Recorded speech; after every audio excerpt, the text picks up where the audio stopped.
All right, class. Good morning, and good morning, Rita, who decided to join us for this optional session today. On Mondays now at 8 in the morning, I'm going to be doing the little market update that I've pre-recorded.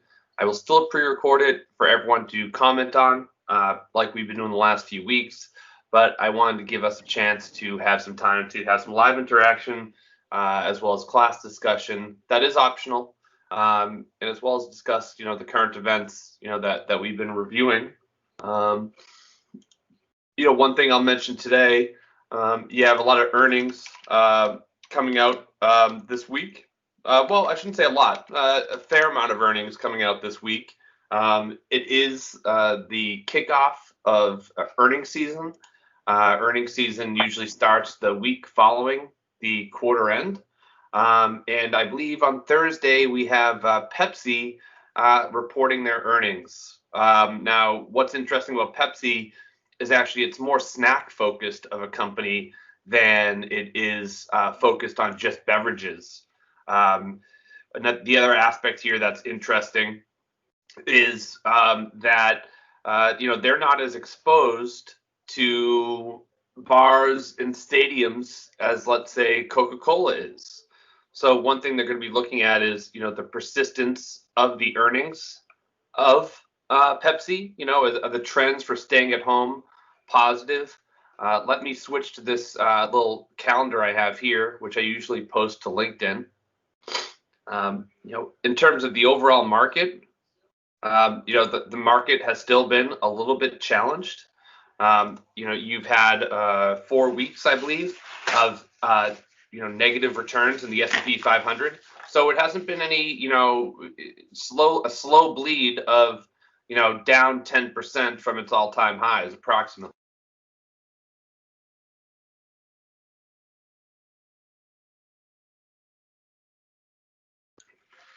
So this morning, um, earnings kicked off with Thor Industries.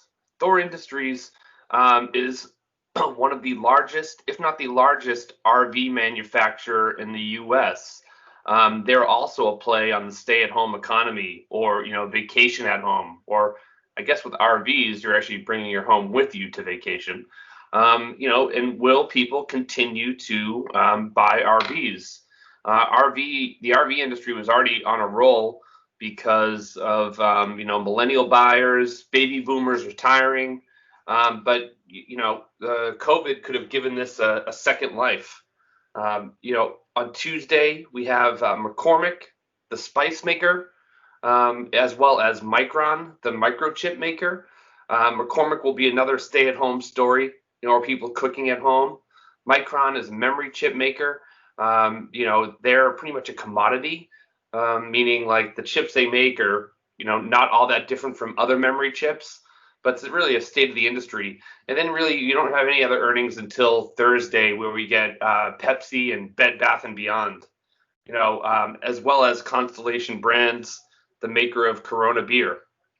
Out of the three, Pepsi, Bed Bath and Beyond, and Constellation Brands, I'm probably the least optimistic on Bed Bath and Beyond, but Bed Bath and Beyond is one of these retailers that would traditionally do well, kind of heading into the school year as people went away to college. You need to buy new stuff. Maybe you're moving into a new apartment, so the expectations at Bed Bath and Beyond are pretty low. So any marginal good news could send it skyrocketing. That being said, I tend to stay away from kind of the ugly baby stories in the stock market, things that like only have to be less bad in order to be good. But I want to share that aspect with you.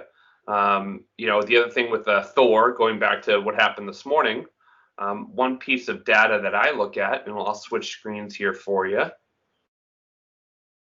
Um, One thing I tend to look at, and I say I'll switch screens, and I haven't yet, is the earnings. And Thor already came out with their earnings this morning, and they crushed the earnings. So they did extremely well. I think they doubled investor expectations. When we talk about earnings per share, they did very well. And as I'm just rambling on here, I'm pulling up the data. Give me 1 second. And then, Rita, do you have any questions while I was just going through all this information?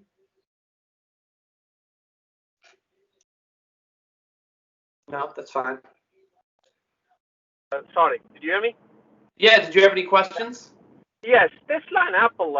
What do you think about those two stocks?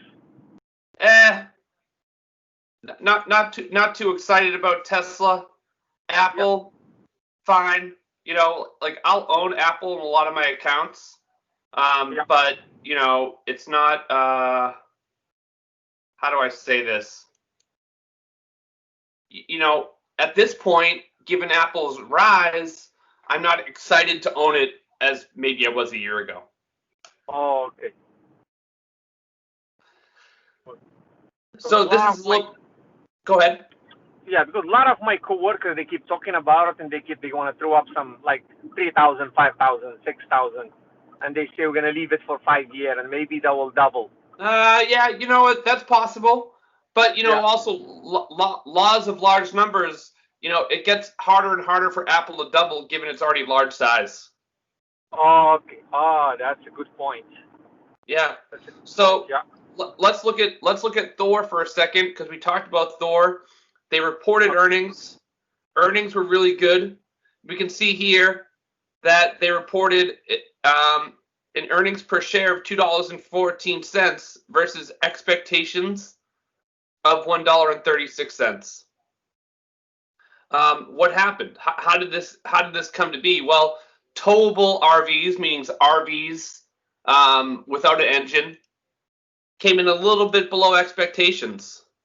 But RVs with an engine, motorized RVs, were ahead of expectations. And then RVs in Europe were actually way ahead of expectations. And then also in terms of profitability, even though the revenue on the North American non-motorized RVs was a little bit light, they were very profitable, more profitable than expected. Actually, that was across the board. And why is that? Well, the market for RVs is pretty tight. If you want to order a nice RV right now, you have to wait like 6 or 9 months to get it delivered. So that length of time in ordering is also causing bidding to be higher, less competitive pricings, and more profit. You can see here that gross margins were 14, almost 15% versus expectations of 13.5. SG&A, which means costs, were lower than expected, 6.7% of sales versus 7.5. And then the backlog, which means how much did orders increase? And I mean, look at this number, astounding, right? RV numbers on order were up 300% year over year for non-motorized, and for motorized up 200% year over year. So, you know, another interesting statistic here I just wanted to cover. You know, what other things I think about in regards to this is, you know, what does this say about the boating industry? There's two companies in the boating industry I follow Brunswick Boat Maker, and they also own a Zipcar of boats. It's called Freedom Boat Club.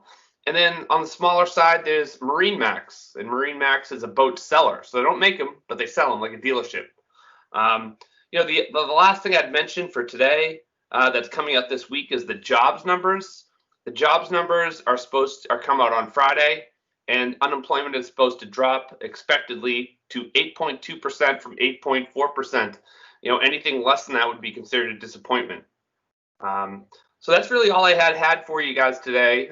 Ray, did you have any other questions before I ended the recording? Yeah, I have a question for you about like pharmaceutical company. Do you have any name that we can invest on? What was the question one more time? Pharmaceutical company. Well, you know, that's really tough. I mean, it's hard for me to recommend a pharmaceutical company because, you know, it's a great question because I don't know your individual risk, you know. So I would also be hesitant at buying pharmaceutical companies heading into the debates, meaning like all we need is a presidential candidate to say something negative about drug companies and drug prices, and then likely it will bring drug prices or drug stocks down.